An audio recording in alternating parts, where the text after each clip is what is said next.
Hello అండి, నా పూజ అయిపోయిందండి. నేను బియ్యం పోపించుకొని వచ్చాను కదండి, అవి చూడండి. బియ్యం పాయసం చేసేసాను. దేవుడికి నైవేద్యం పెట్టేయడమే. ఇంకా మిషన్ దగ్గరికి వెళ్ళాలి అని చెప్పేసి ఫాస్ట్గా వంట చేస్తున్నానండి.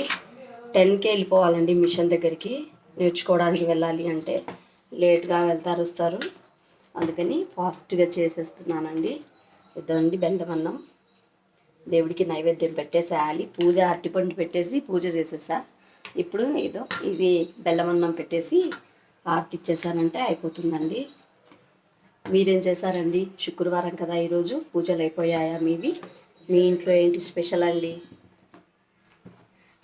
హడావిడిగా ఉంటుందండి. ఏదైనా ఒకటి మనం నేర్చుకోవాలి అంటే చాలా హడావిడిగా ఉంటుంది. తర్వాత ఏదైనా నేర్చుకోవాలి అంటే ప్రత్యేకంగా ఆ రోజే అప్పుడే ఏవో ఒకటి పెళ్ళిళ్ళో ఏవో ఒకటి జరుగుతూనే ఉంటాయి, వెళ్తూనే ఉండాల్సింది వస్తుంది.